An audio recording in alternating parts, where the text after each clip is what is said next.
Now, Amanda and Gina's book just came out. Is it something you're going to read? Oh, definitely. I read all of them. They have a new lease on life, and I'm proud of all three of them. And I just want to see them flourish. I don't want to see the media say next year, and the year after that, and the year after that. I understand that you want to keep bringing it up because it's a touchy subject and it's an enlightening subject, it's a beautiful ending. But I don't want these girls' life to keep being a flashback of that horrific stuff that was happening the rest of their life. So I'm with it, but them girls need space and freedom and privacy, and I don't think they're gonna get it. Have you had any contact with them? Through prayer.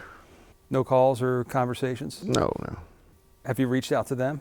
No, not at all. Do you want to? I don't go eat a steak dinner with them or something, but like I said, those girls are my angels, and I did my part in freedom from hell. We go ahead to the day they were released. Amanda's screaming at the door. Angel Cordero's there at the sidewalk. Help me, I'm Amanda Berry. I've been kidnapped for 10 years. Help me. An older lady comes by on the sidewalk, sees what's happening, and waves her finger at us, saying, no, no, no. What? What is she doing? She's motioning for the guys on the porch to step away from me. This can't be happening. These people aren't going to help me. Now, if I had said that 2 years ago, nobody would have believed me, so I'm sure glad you're reading this, John. He says, help me, I'm Amanda Berry. I shout again. I have never screamed so loud. I keep waving my arm. The guy steps down off the porch. He's walking away from me. No. But these the same guys that said, I didn't do nothing now. It's the same porch now. They say, it wasn't him. It was Angel Cordero. She just, go ahead. No, that's why I'm reading it for you. Ain't this something?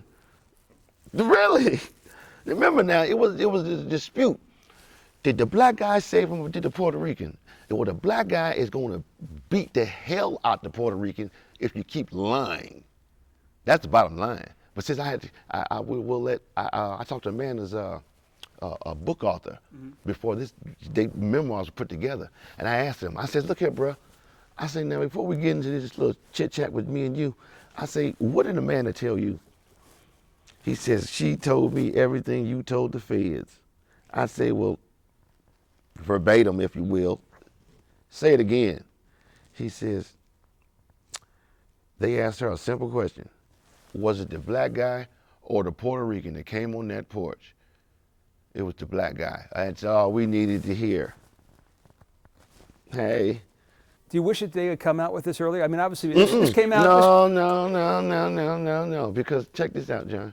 Me and you wouldn't be celebrities. You would be my main man on Channel 5, and I'd be the dishwasher at Hodges. And she comes out with the little girl, and she says, "Call 911. My name is Amanda Berry." Do you go over that moment in your head? Forever. It's not going to change. And the reason why it bothers me is because what came out that house. Remember, Ariel, to my knowledge, is cool. So I'm breaking in your house. I'm doing it. The same thing, John. Now I can't do this. This is John's house. Wait, John, what you got going on in your house? So you've never seen a bad side of him, so you're thinking, That's this girl's... what I'm saying. Yeah. And then in the clip I saw on Dr. Phil when they're with Michelle, it showed Jocelyn coming out first, and then I guess that was Amanda coming out second. And I guess that's supposed to be me helping them. Okay, well, that sequence is wrong. That's why Lifetime should have got it right. The reason why they couldn't, because they didn't have the aid of Amanda Berry to help you with that movie, and Michelle was in the basement. So she had no idea what the rescue looked like. Only thing she could remember was when the cops went down and unhooked her from wherever she was at and brought her outside. But she doesn't have a clue what was going on. So now I'll bring you up to speed. Jocelyn came out second. Remember, I had to get Amanda out.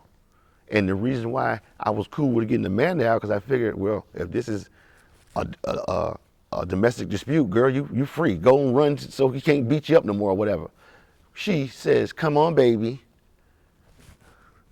Now we got a problem because this dude told me this is his granddaughter. So I'm not going to help you kidnap his granddaughter.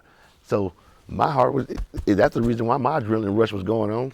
I didn't trust this girl because I never saw her. You see what I'm saying? So in my head, I'm helping you take my friend's granddaughter away from him. What have I got myself into? So my job was to cover my black butt. So how do we do that? We took her to my house. Here. What is that? That's a smartphone. What is that? Oh, right. Okay, I'll use the phone, call 911. You go across the street. And naturally, that's what happened when she went across the street. She talks about going over to your house. She says, I wait in the doorway and look around. It's dark inside, spooky, with not much furniture. I just escaped one scary house. I'm not going back inside another one. Right. What does it say about your house that she just left Ariel Castro's and yours is scary?